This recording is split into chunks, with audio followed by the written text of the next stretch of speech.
Mathematician by day, writer by night, come meet Shannon Patrick Sullivan as he contends with finishing his second novel.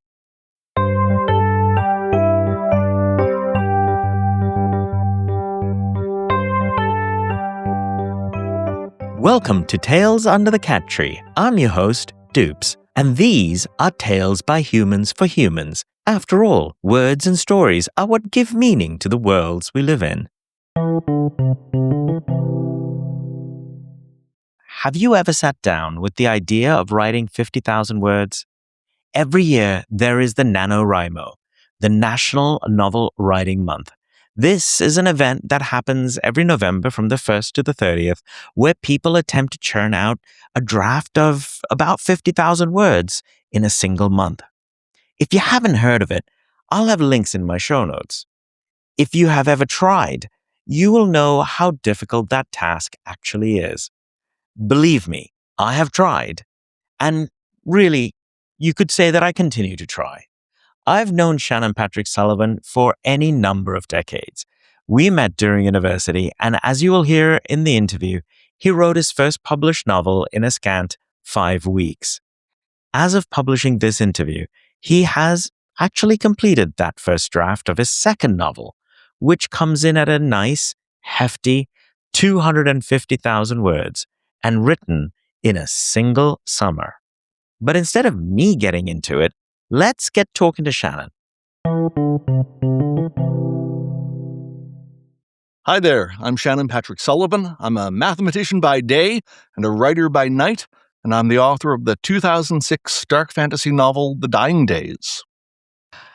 It is fantastic to have you here, Shannon. You and I have known each other for a very long time. I was just showing you a fanzine that I have kept in its pristine plastic cover called The Historian, which was something that you worked on as part of the Doctor Who, as yet unnamed Doctor Who fan club of Newfoundland, Iudificon, if I remember correctly, we used to say. So we've known each other for a very long time. So tell me about Dying Days. Tell me about, well, you're also working on a new book. So I am, and hopefully something good will come of that as well. Dupes, I've always loved writing. I can remember being 4 or 5 years old and sitting down with just scrap paper in the kitchen of my parents' house, scrawling out tiny stories. When I was in grade 3, our English teacher challenged us all to write stories and to illustrate them. As a little incentive, if we were able to do that, she would bring them and get them typed up, which, back then, 40 or so years ago, that was kind of an interesting thing to have happen. We didn't have computers all over the place back then. And so I'd done a couple of these and I decided, no, I wanted to do something that was more substantial. I remember getting one of those old Hilroy exercises and deciding I'm going to write something that's going to fill up this entire exercise book. And every page is going to be a chapter. And I did. Now, did the story make any sense? Did it hang together in any way? No, probably not. do you still have it? I think I do. Because my teacher did get it typed, and it was this enormous, thick, laminated beast. And I'm pretty sure if I don't have it, my parents should have it somewhere. But it kind of demonstrated to me long-form fiction was something I was interested in, and something that I at least had the ability to turn out. To what quality? Well, that was for others to judge. So when I was 9, I taught myself to type on a rickety old manual typewriter and wrote a mystery novel. It was called The Lafayette, I remember. It was the name of a painting that shows up in the book. People in my family read it. They made encouraging words. And so I kept at it from there. I would come up with ideas, and I'd start, and I'd write a few chapters, and then I'd kind of lose interest. Not helped by the fact that I was a teenager, and there were lots of distractions, and hormones were firing, and all that kind of fun stuff. But finally, in 2004, I had just ended a 3-year relationship. It was really my first long-term relationship, and the end of it hadn't gone well. And so I was feeling pretty miserable. I was a PhD student by that time. That wasn't going great. And I was feeling a little directionless, and I kind of wanted an outlet for all these things. So I sat down one night and just thought, I wonder if I can kind of try my hand at a novel again and use that as a way to work through everything that I'm experiencing. And 5 weeks later, I had 96,000 words written, and that became The Dying Days. 96,000 words in 5 weeks. It poured out of me. I was going in to the office and working on my PhD during the day, and then I'd come home and I'd eat supper and I'd kind of sit down at my computer, then 7:30 or 8 o'clock at night, and I would just type and type and type until 2, 3 o'clock in the morning. And it was just one of those situations where I never really got stuck. I never really hit a point where I wasn't sure where this was going to go or what should happen next. So it was just this huge creative outpouring. Wow, that's an amazing amount of words in a short amount of time. That became the book, The Dying Days. Right. It's a dark fantasy novel. It's set in St. John's. It's all about a young man, a university student. I will fully admit there's a bit of a Mary Sue going on there. And it's really one of my regrets about the book, actually, is that the lead character, for anybody who knows me, is very obviously me. And I wish I'd challenged myself to be a little more creative with my protagonist at the time. But he kind of stumbles into this secret mystical subculture that exists in St. John's. And he discovers that it's under threat. Just by happenstance, he's in a position potentially to rescue it. And so he finds some allies amongst this magical community. He explores some of what it's all about, and then becomes the target of the villain of the book, who realizes this stranger might be the one to undo his plans, or her plans, in fact. Well, so let's not give away the whole Yes, plot, indeed. because can you still get it? Can you actually get the book these days?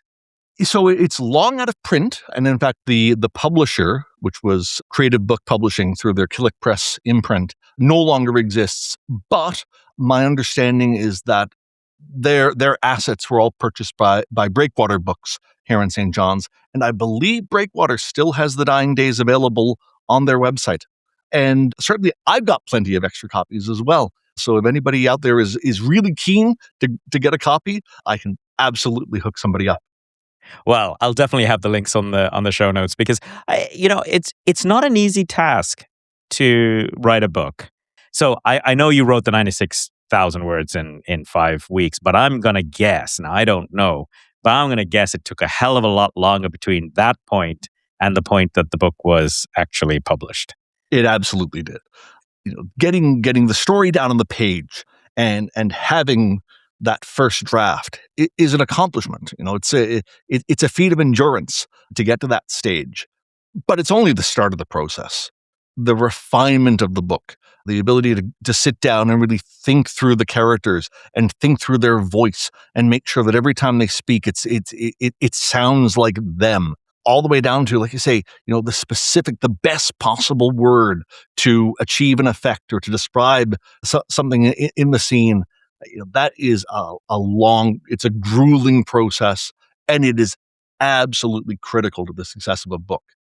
Anybody can write a beginning and a middle and an end and string them together in a way that may be really good or maybe, utter nonsense.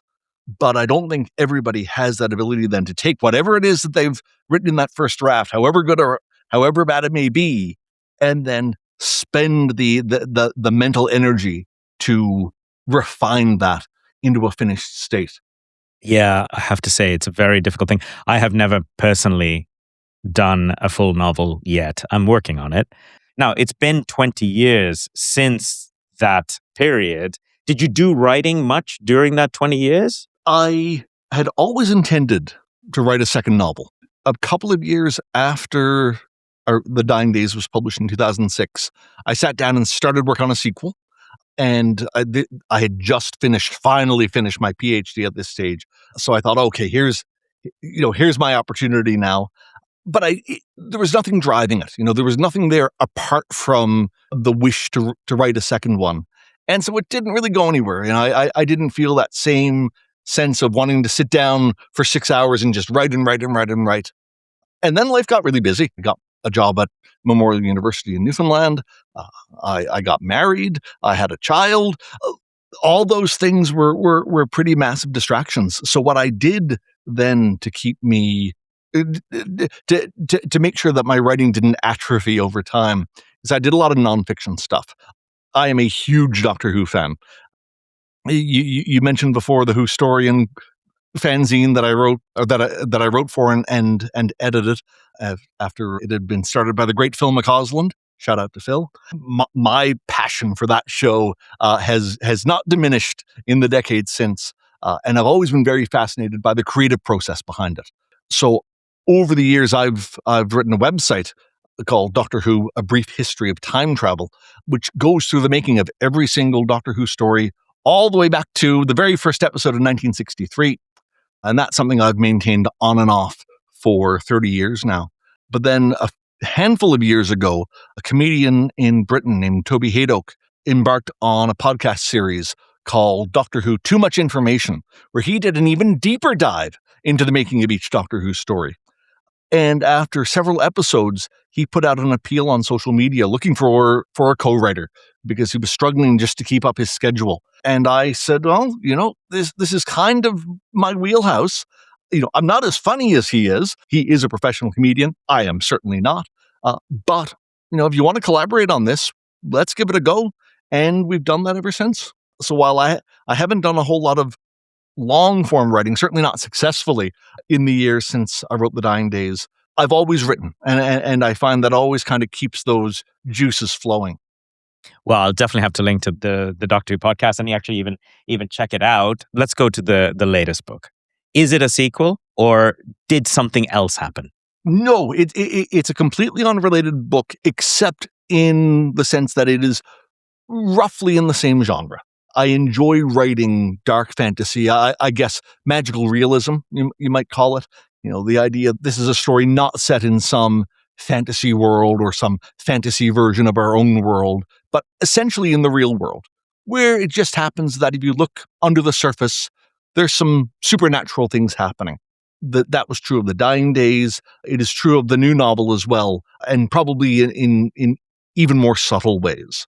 Because what I really wanted to write here ultimately was a character piece. I wanted to create a character who is this time is not me at all, and really follow their journey through the events of the novel. And where it came about, my sister is an executive producer in television here in Newfoundland, and she'd been kind of casting about for ideas for a new series. And one of the things that she was mulling over in her head was the idea of a show set in a hospital in rural Newfoundland. Really, the idea she'd come up with is that a rich American was going to show up and reopen this hospital that had been closed for some time. My wife and I were talking about it, and I said, I think my sister's pitching this wrong. You don't want some rich American showing up and trying to hire all these doctors, because once she's done that, what role does she have in the series? If she's meant to be your main character, she's got to have something more fundamental to do there that's going to translate into episode after episode after episode. I said she should be one of the doctors. She should be a doctor who shows up and wants to reopen this closed hospital. But then what circumstance would cause that to happen? And so we came up with the idea that it's an American doctor who's fled the States. Something horrible has happened, and she's come to Newfoundland basically to get away from her past, and winds up through a series of unexpected events in this little tiny rural Newfoundland town where there's a cottage hospital that's been closed for 15 years. And so we thought, oh, okay, well, if that happens, then there's got to be something that's going to make her stay. So we started coming up with this whole chain of events that in a TV series would probably be the first episode or two. And so I brought this to my sister and I said, is this interesting to you? And she looked at it and she hemmed and hawed and she said, no, she was not quite the thing that we're after. She said, if you want to do anything with this, go ahead. So I just let it live in my brain then for the better part of 9 months. But it never really left me. And every now and then I'd keep coming up with another idea that, this could be the next thing that happened. And so in April, I realized that I was going to have a bit more free time for a few months over the summer. I thought, if I'm ever going to sit down and write another novel, this is my chance. And I think this is the story that I want to tell. And so here we are, 4 months later almost, and I am very, very close to having that done. It is a much longer book than I was anticipating. I think it's going to top out somewhere around 250,000 words.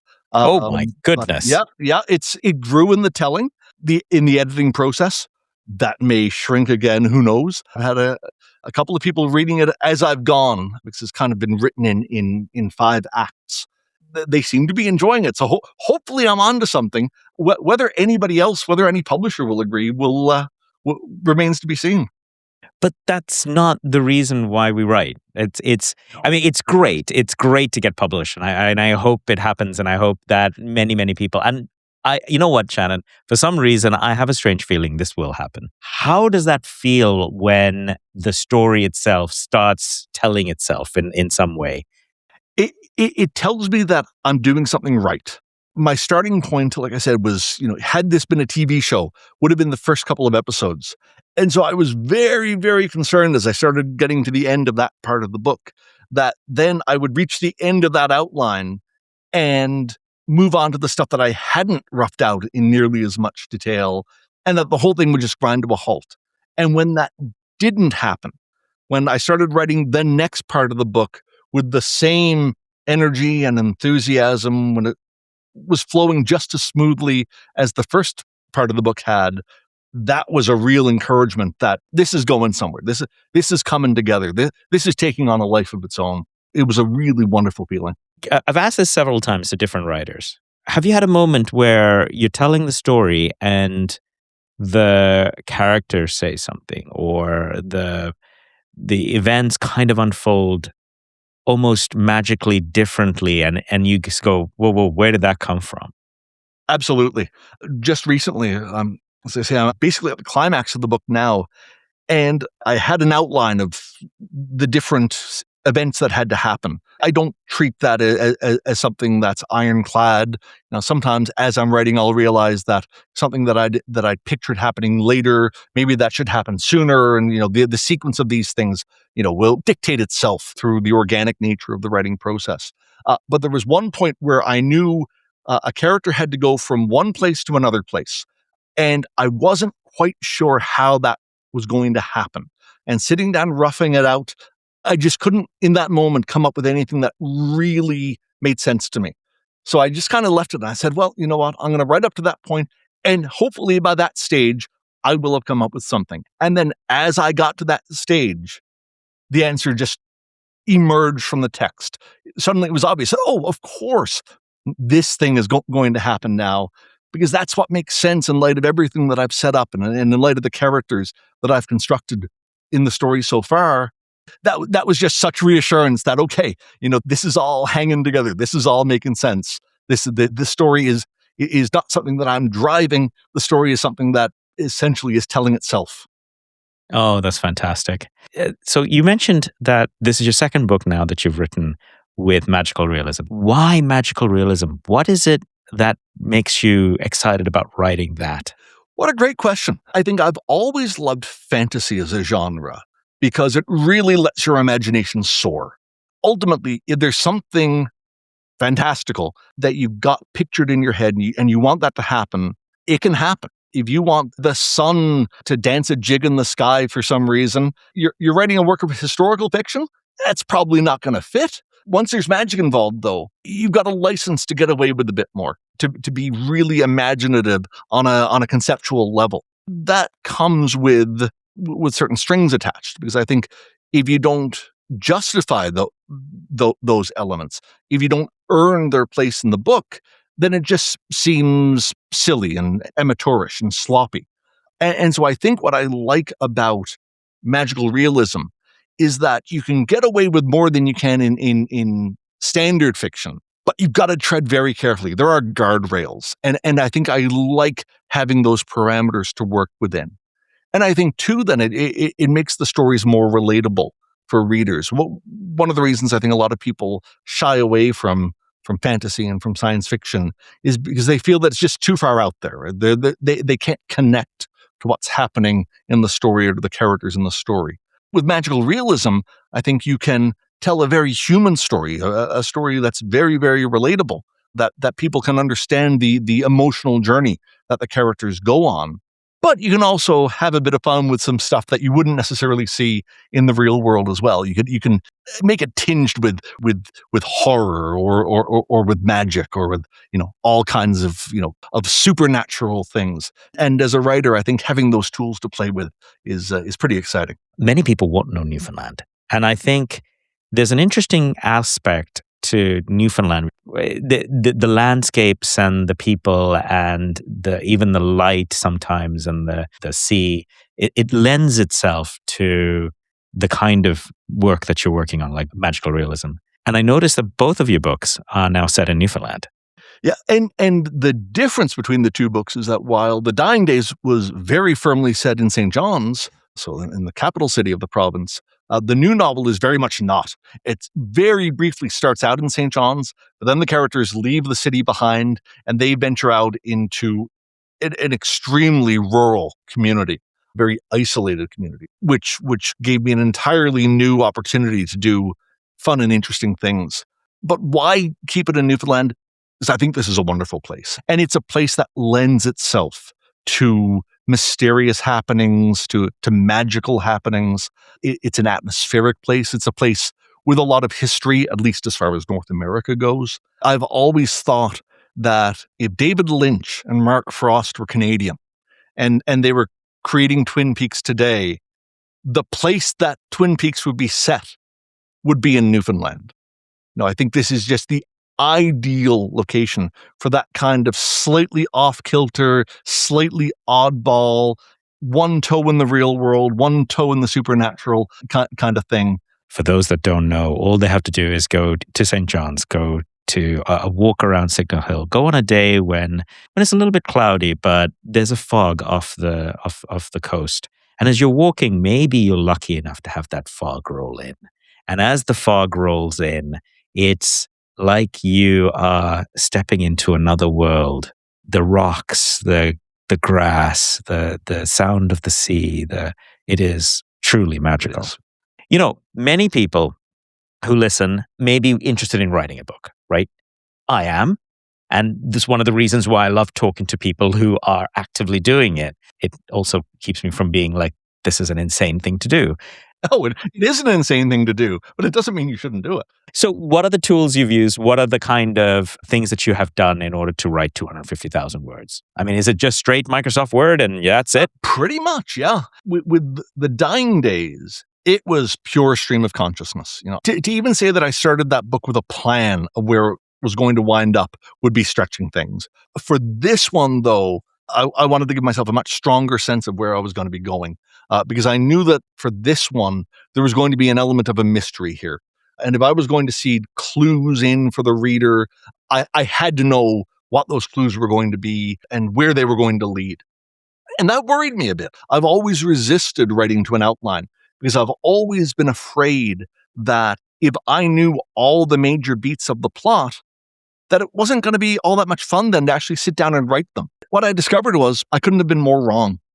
Because having that outline, and again, not something that I had to slavishly follow, something that I gave myself the freedom to adapt as according to the needs of the story as I wrote it.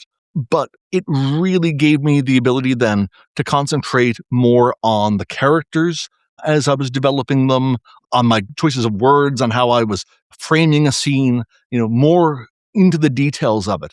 Because I'd already done the heavy lifting of figuring out, all right, this is going to happen, then this is going to happen, then this is going to happen. And seeing those plot beats that I'd already worked out come to life was a fascinating experience in and of itself. There was some research for this. The lead character is a physician, so a knowledge of medicine helped. Now, as it happens, my wife, who is not similar to the main character of the book at all, but who is a family physician, could help me a lot with that.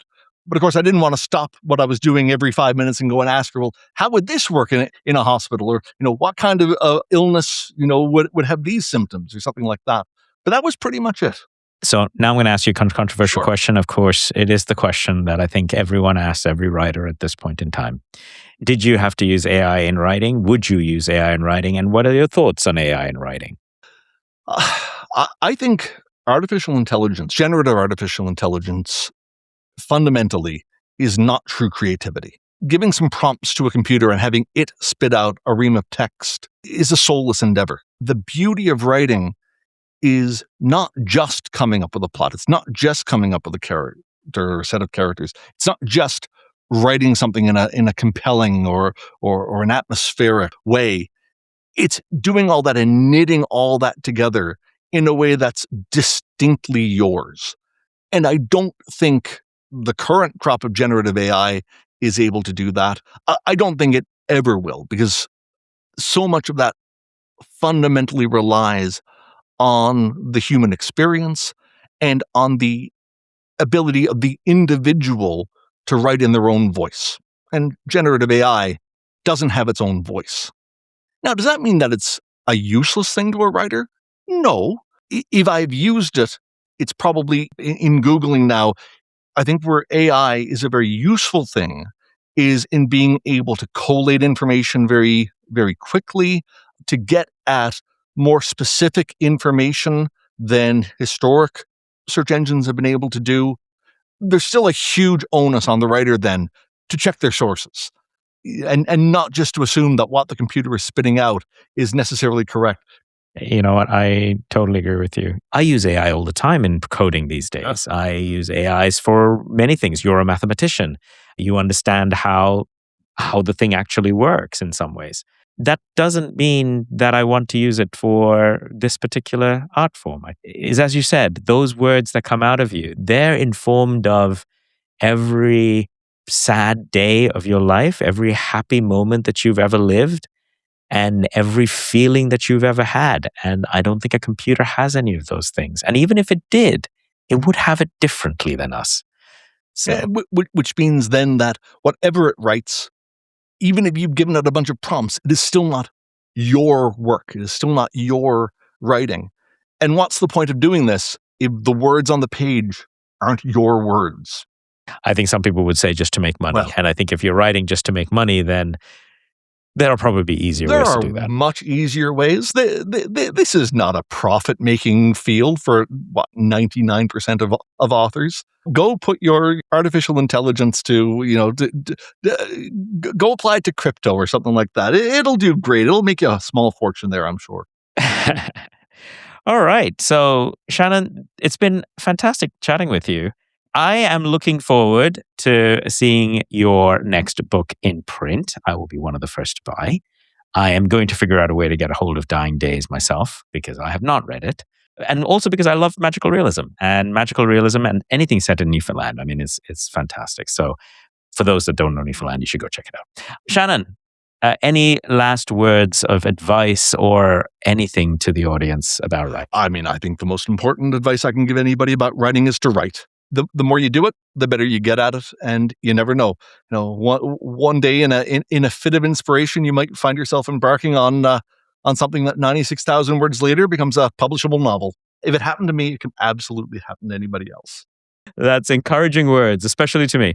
Thank you very much, Shannon. It's been great having you on the show, and I look forward to the future. Thanks for having me. Thank you to Shannon for coming on the show and for his time talking about writing while he was putting the finishing touches to his latest novel. Since this interview, I am told that he has actually completed that first draft in record time. But now comes the hard part. I look forward to reading Shannon's book whenever that editing process comes to an end, and I hope you will join me as well. If you want to reach me or to reach Shannon, you can send a message to contact@dups.ca. Listen to the archives wherever you get your podcasts or at tales.dups.ca. That's tales.dups.ca. This podcast is about the worlds we create, the realities we conjure, and the wonders of the human imagination. This podcast, including its intro music, is produced, edited, and created by me, your host, Dilip Vijayawardena. If you're lucky enough to have a pet, give them some treats and a cuddle until we meet again for some tales under the cat tree.